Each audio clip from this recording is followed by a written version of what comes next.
Hello everyone, welcome back to my YouTube channel. Today we are going to study about dumping. और इस particular video में हम क्या क्या पढ़ने वाले हैं वो मैंने ऑलरेडी मेंशन किया हुआ है कि सबसे पहले इंट्रोडक्शन ऑफ डंपिंग, कि क्या होता है dumping, meaning of dumping, then types of dumping, ये तो नाम है डंपिंग, ठीक है, बट थिंग इज कि टाइप्स ऑफ डंपिंग कितने कितने प्रकार की होती है, देन प्रोज एंड कॉन्स, क्योंकि हमें पता है कुछ भी होता है तो उसके प्रोज भी होते हैं, कॉन्स भी होते हैं, सेम इसके भी हैं, तो pros and cons of dumping. Then dumping international trade को कैसे इफेक्ट करता है, that how dumping affect international trade, कि इंटरनेशनल ट्रेड को जो डंपिंग है वो किस तरीके से इफेक्ट करता है। And the last one is how do anti dumping measure affect exporters, की जो मेजर्स होते हैं डंपिंग को दूर करने के लिए, ऑब्वियसली बात है, कॉन्स भी होते हैं, प्रोस भी होते हैं, तो अगर कॉन्स भी हैं तो उसको दूर करने के लिए जो टाइप मेजर्स हैं डंपिंग के, वो किस तरीके से एक्सपोर्टर्स को इफेक्ट करते हैं। So start with the meaning of dumping. So dumping is dumping is when an exporter sells a product in a foreign country at a price that's lower than in their home country.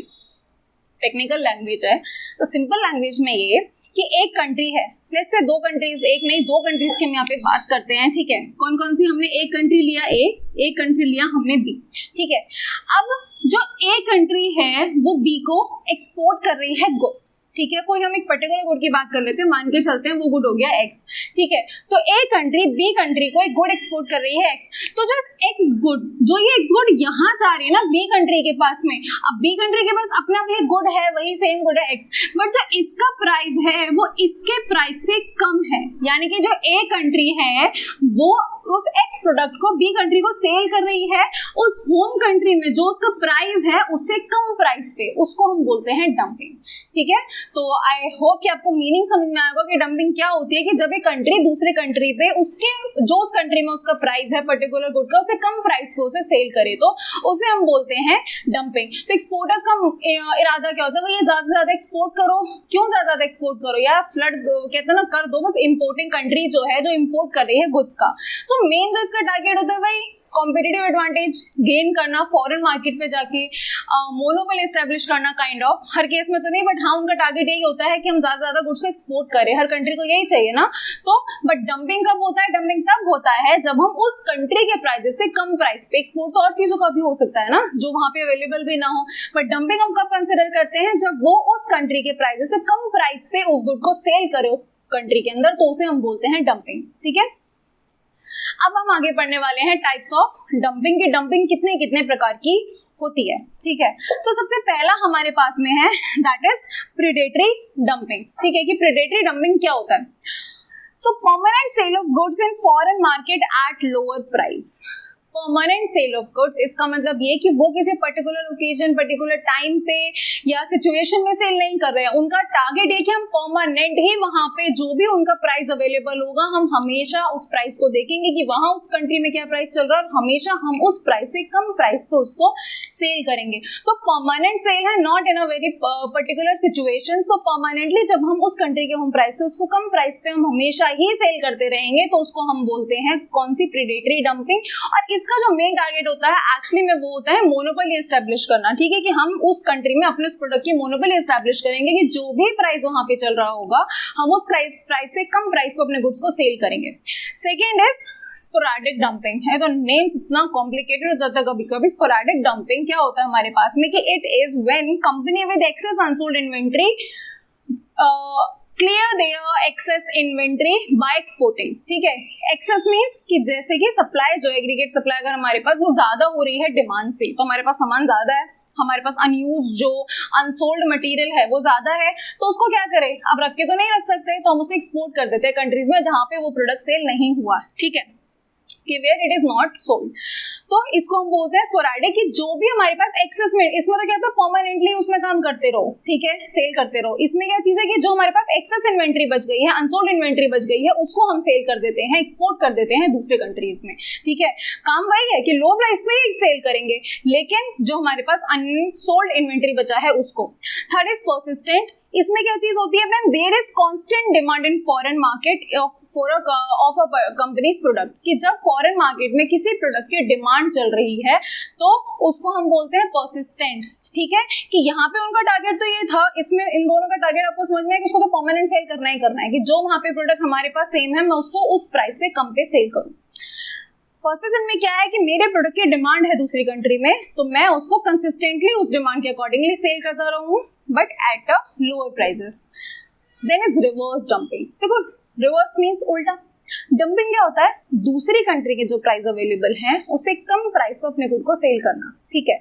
But reverse dumping क्या होती है? देखो, when demand in foreign market is less elastic means kind of more inelastic, ठीक है, मोर in elastic की तरफ। In elastic means कि price का इम्पैक्ट नहीं पड़ता है क्वांटिटी डिमांडेड के ऊपर, ठीक है, कि प्राइस अगर फ्लक्चुएट करता भी है, डिमांड ऐसे फ्लक्चुएट नहीं करती, ठीक है, वही लेस इलास्टिक और we could say in elastic, ठीक है। तो जब प्राइस का इम्पैक्ट नहीं पड़ रहा है डिमांड के ऊपर, हमारे प्रोडक्ट सेल के ऊपर, तो इस केस में जो प्रोड्यूसर है, मैन्युफैक्चरर, वो क्या कर सकता है? फॉरेन मार्केट में हाई प्राइस चार्ज कर सकता है फॉर देयर प्रोडक्ट, ठीक है। इसलिए हम इसको बोलते हैं रिवर्स डंपिंग, क्योंकि यहाँ पे जो डिमांड है वो लेस इलास्टिक है। आई होप कि आपको ये चारों टाइप्स ऑफ डंपिंग क्लियर होंगे and the meaning of dumping. Now let's move on to the pros and cons of dumping. So here are the pros and cons of dumping. अच्छाई है तो बुराई भी, एडवांटेजेस है किसी चीज के तो डिसएडवांटेजेस भी हैं, ठीक है। तो एक बार दोनों को फटाफट से खत्म कर लेते हैं कि क्या क्या प्रोज और कॉन्स हैं डंपिंग के। तो first one is consumer benefit. Consumer कौन है? इंपोर्टिंग कंट्री में जो गुड्स को इंपोर्ट कर रहा है वही तो कंज्यूमर है ना। तो कंज्यूमर को क्या बेनिफिट मिलता है भाई? एक हाउस होल्ड है, एक कंज्यूमर है, उसको क्या चाहिए कि जो उसको गुड्स है वो उसको सस्ते में मिल जाए, ठीक है। हर किसी का ये तरह था गुड्स हमें सस्ते में मिलेंगे, रियल इनकम जो है वो बचेगी हमारे पास में, सेविंग्स हमारे पास ज्यादा होंगी, ठीक है। तो हम उस सेविंग्स को यूज कर सकते हैं किसी और पर्पज के लिए। अगर मेरे पास मेरी सेविंग्स इंक्रीज हो जाती है बाय एनी चांस, ठीक है, कि मुझे सारे गुड्स जो है फ्री में मिलने लग जाए, तो मेरी सेविंग्स बचेंगे ना, तो मैं उन सेविंग्स को यूटिलाइज करूँ कहीं और। सो बेसिकली कहने का तात्पर्य ये है कि कंज्यूमर को बेनिफिट मिलता है, क्यों? क्योंकि उसको जो गुड्स है वो कम प्राइस पे मिल रहे हैं, तो उसका जो सेविंग्स है वो इंक्रीज हो रहा है, ठीक है। तो definitely it's a very good point, क्योंकि उसको तो भाई यही चाहिए ना, मुझे कम प्राइस पे गुड्स मिल जाए। दूसरा, मार्केट शेयर। जो एक्सपोर्टिंग कंट्री है, अब उसको तो ज्यादा एक एरिया मिल रहा है अपने गुड्स को बेचने के लिए, सेल करने के लिए, तो मार्केट शेयर एक्सपोर्टिंग कंट्री का वो इंक्रीज होता है। गवर्नमेंट जो है वो सब्सिडीज देते हैं, ठीक है। आपको पता होगा जो गवर्नमेंट है वो, उसको एक कंट्री को क्या चाहिए? उसके गुड्स इंक्रीज हो, उसका जो प्रोडक्शन है वो इंक्रीज हो, सेल ज्यादा हो, एक्सपोर्ट ज्यादा, कंट्री यही एक्सपेक्ट करती है ना, जीडीपी इंक्रीज हो। तो अगर प्रोड्यूसर्स को इनकेस लॉस होता है या फिर उनको भाई कम प्राइस पे गुड्स को सेल करना पड़ रहा है, ठीक है, अपना एक्सपोर्ट को इंक्रीज करने के लिए, तो गवर्नमेंट है वो क्या करते हैं? वो सब्सिडीज इश्यू करते हैं to make up for the losses of the producers, कि उनको जो भी नुकसान हो रहा है इस प्रक्रिया के दौरान, तो उसको उसको पूर्ति करने के लिए उनको क्या किया जाता है? सब्सिडीज दिए जाते हैं, ठीक है। अब अच्छाइयां हैं तो बुराइयां भी है साथ में। अब बुराई में क्या सीन है? देखो, कंज्यूमर को बेनिफिट मिल रहा है इंपोर्टिंग कंट्री में, but what about the manufacturer और द प्रोड्यूसर्स, कि जो मैन्युफैक्चर प्रोड्यूसर्स हैं उन बेचारों को क्या, ठीक है, कम मेहनत तो वो भी कर रहे हैं ना उस प्रोडक्ट को बनाने के लिए, प्रोडक्ट तो वो भी बना रहे हैं।